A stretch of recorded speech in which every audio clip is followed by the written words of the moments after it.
যারা নিয়মতান্ত্রিক রাজনীতি না করে গায়ের জোরে সন্ত্রাসী করে নিজের মতামত চাপিয়ে দিতে চায়, সেগুলোকেই পৃথিবীর বিভিন্ন জায়গায় ব্যান্ড করা হয়। যারা জনগণের মতামতের ভিত্তিতে নিয়মতান্ত্রিক রাজনীতিতে আসে, তাদেরকে কোনোখানে ব্যান্ড করা হয় না। তাদেরকে যদি নির্বাচনে অংশগ্রহণ করতে না দেওয়া হয়, যেটা আমি একটু বললাম, তাহলে 50 ভাগ লোককে বাদ দিয়ে হাসিনা সরকার, ফেসিবাদ যাকে বলছেন, সে যে কাজ করছে এখন সেই কাজই হবে। মানে শেখ হাসিনার আওয়ামী লীগকে বাদ দিলে এবং জাতীয় পার্টিকে বাদ দিলে অর্ধেক লোক নিয়ে নির্বাচন হবে। সেই নির্বাচন কোনো সময় অবাধ সুষ্ঠু নিরপেক্ষ নির্বাচন বলা যাবে না।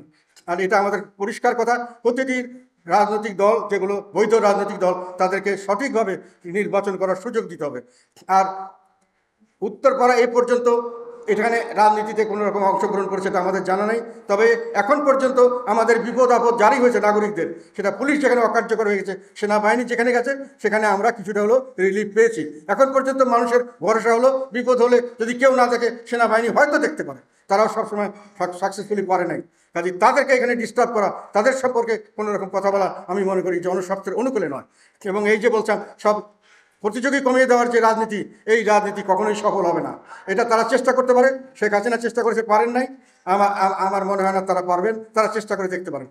আমরা এর জন্য উই ডোন্ট মাইন্ড। আমাদের লোকদের কাছে একটাই শুধু অনুরোধ, বি ভিজিবল, জনসমক্ষে থাকো। তোমাদেরকে নির্মূল করার যে মানুষের মনে একটা তোমাদের সম্পর্কে ভুলে যাওয়া, তোমাদের মধ্যে হতাশা, এই সৃষ্টির জন্যই এরা এই সমস্ত পায়তারা করছে।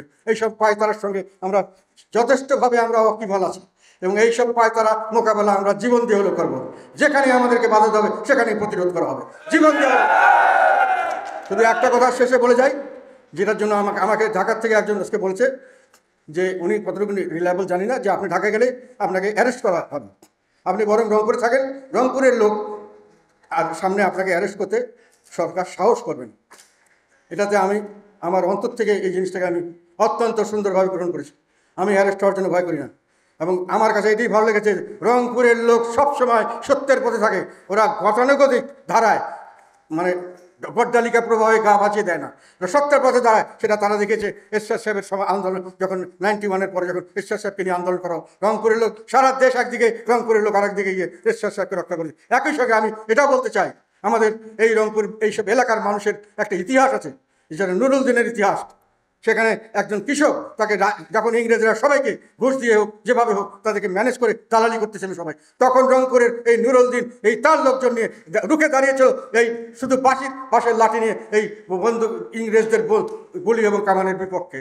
তারা বলছিল, তো এই কথাটা এখনো ইতিহাস আছে, যে কি জাগো বাহে কণ্ঠে সবাই। সেই রংপুরের লোক আবার উঠবে। এবার রংপুরের থেকে এই আন্দোলন আমি চাই, জাগো বাহে কণ্ঠে সবাই।